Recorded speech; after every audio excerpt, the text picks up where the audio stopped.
Breaking bread, breaking bread, breaking bread. Welcome, welcome, welcome to Breaking Bread. Come on in the room. Come on in the room. Come on in the room. And have a seat at the table. Welcome, guys. I'm Kyrie, your host with the most. And I hope that you guys are feeling blessed and loved. And if not, by the end of this podcast show, I hope that love and blessings surround you. So let's get into it. Welcome to Breaking Bread. I'm your host, Kyrie. This is my first show, and I'm so excited to be starting this journey with all of you. I'm starting this podcast channel because it's something that has been on my mind and hard to do for the past year and a half. Those who know me know that doing something like this is completely out of my comfort zone. I am the behind the scenes type of person. However, doing this podcast is something that God has fashioned in my heart. And so here I am. One thing I've learned over the years is that obedience is better than sacrifice. I don't know what will come of this podcast, but I hope it will spread words of encouragement, uplift others, and inspire others to do the same. And I know by me making this step that God will make two more for me.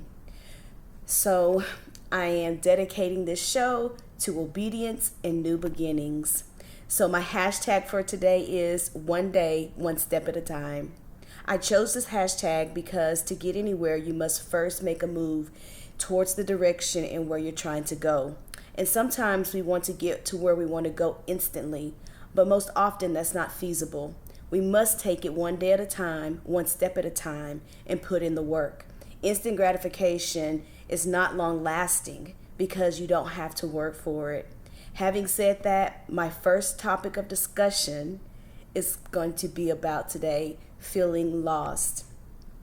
I chose this topic because it's a place that I've been at one point in my life. For a long time, I had felt lost and stuck in a cycle of hopelessness and despair. I spent a lot of time waiting for someone to come along and to pull me out. In essence, I was looking for a lifesaver in my friends and family. And when they let me down or wasn't the rescue team that I needed, I fell deeper into a dark place of woe. It had taken me years to come to the realization that I had a lifesaver with me the whole time. But instead of reaching for the life vest in front of me, I spent countless days looking over and searching all in the wrong places, or rather wanting and seeking for it in a variety of people versus the one right in front of me. See, God is an on-time God and ever present. He may not always give you what you want, but he always provides what you need. He may not always be there right when you want him, but he's always on time. And these are two true statements that I can attest to in my life. In short, all I needed and all I wanted, and the one vest that I needed was right there in front of me. That was God the whole time. It took me a long time to truly understand this. A good friend of mine always said, have faith in God and confidence in yourself. That saying has never connected to me more than it has in this moment. See, what I realized over the years is that I had put my faith in other people instead of God, and I lacked the confidence in myself. I sought out validation, acceptance, and for a sense of belonging from those around me. While in my mind I could do all the things that I wanted to, when it came to making those things a reality, doubt set in, and in turn, I put those things off for years with attachments of a multitude of excuses that never pointed back to me. What I now understand is that what I was seeking for is something that my family and friends couldn't supply me with, because what I long for is something that is tied to my inward spiritual personification. What I needed was a strong connection and personal relationship with God. That is what was missing, which had nothing to do with the others or the excuses I came up with. You are never truly whole or complete, is what I've learned, if you don't have a relationship with God. And if you were to ask those that seem to have it all, that have a wonderful spouse, a great family, an amazing career, financial security or wealth, everything that one could ask for or obtain in this world, but they would not be complete if their spiritual soul is not fed and those needs are not met. Or you may have heard people say that they're searching for something, but they're not sure what they're searching for. Or maybe you've heard people say that they're on a spiritual quest. That is that pull within them for a connection on a higher level. That connection is a personal relationship with God. Everyone has this yearning in them to know God, to know the mind of God, to understand his existence, because knowing who he is makes it clear who we are and why we're here, what our purpose is. And that in and of itself is another topic for another day, though. See, we all are given this free will and freedom of choice.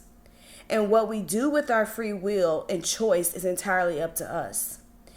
Therefore, what we obtain or gain in this world is up to us.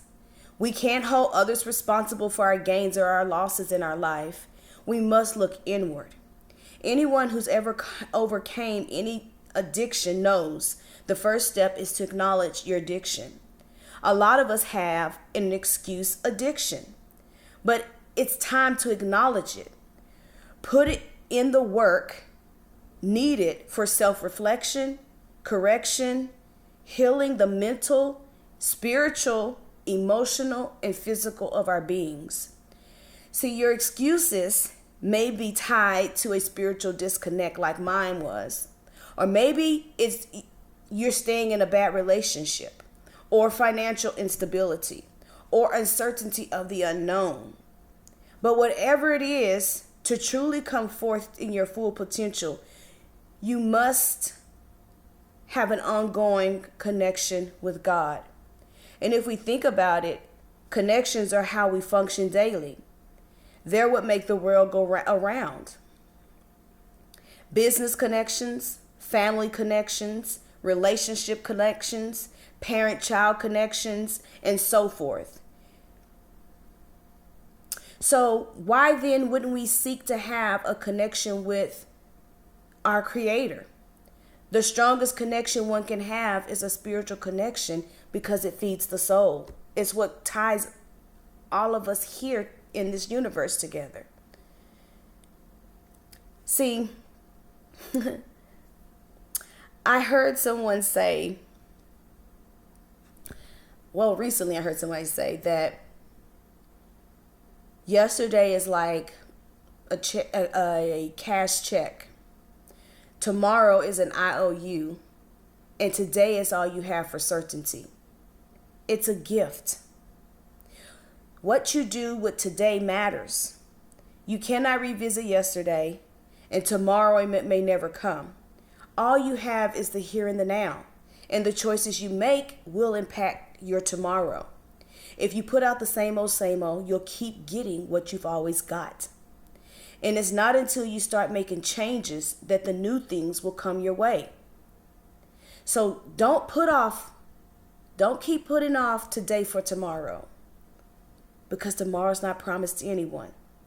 We can't live our lives with regrets or mistakes, because those are the things that we can't change. Spending life looking through the rearview mirror keeps you from getting ahead and seeing the path in front of you. The Bible tells us to strive for the mark. Well, the mark isn't behind us, it's in front of us. God knows we're not faultless. We're neither faultless or blameless, but his grace is sufficient. So whatever the past sins, or no matter how small or big they are, if we pray from the heart for forgiveness and guidance, God will forgive and light our path. Now, once you lay your sins before God, ask for forgiveness, then don't go back and continue to revisit the past. You have to let go and let God.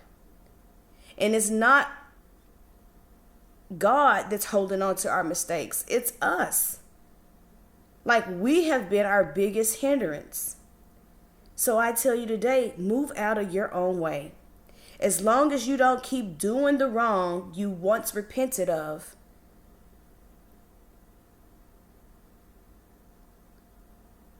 then let go of that old baggage.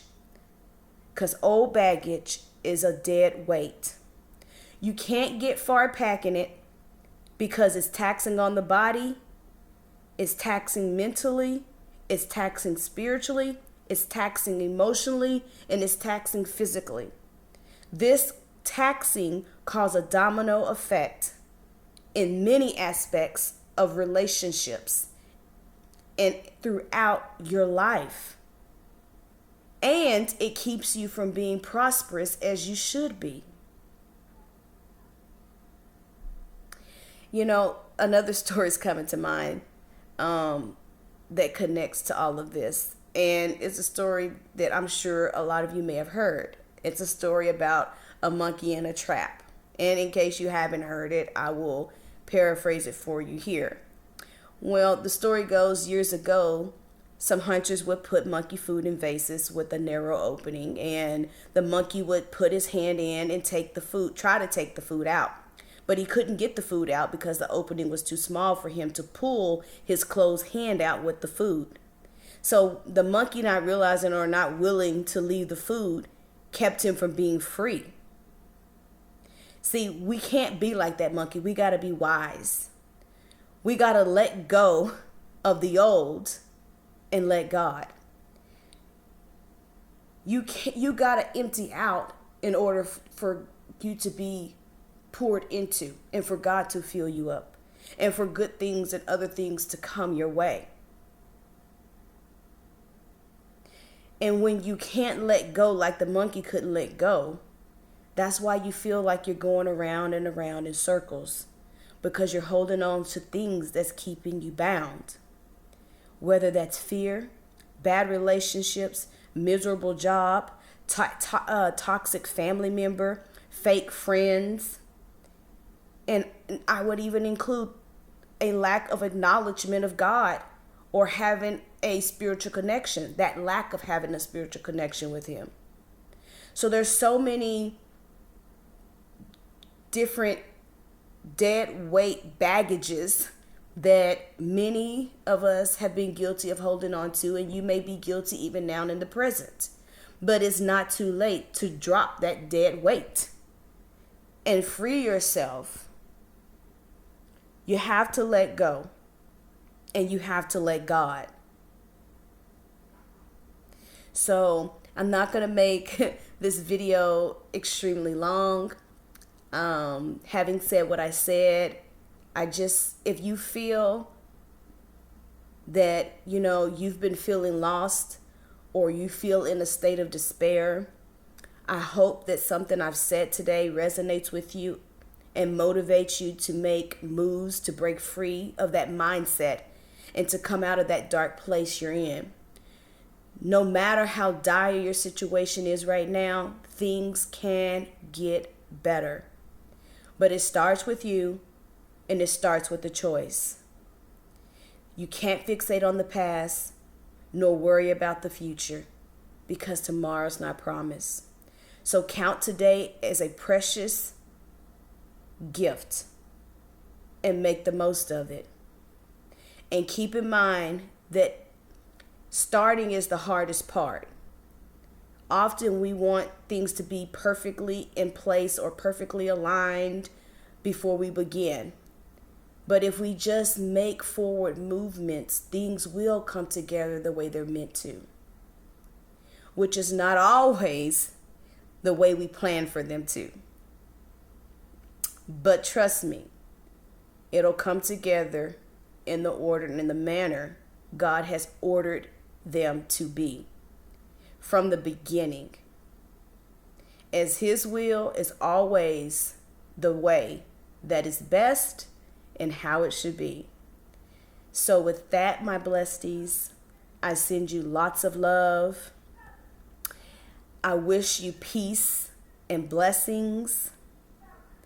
And until next time, don't forget to let your words sprinkle love and positivity. Bye, y'all. Thank you for joining me. Thank you for joining me. Thank you for joining me on Breaking Bread. And until next time, blessings, I wish you peace and blessings. And don't forget to let your words sprinkle love and positivity. Bye for now.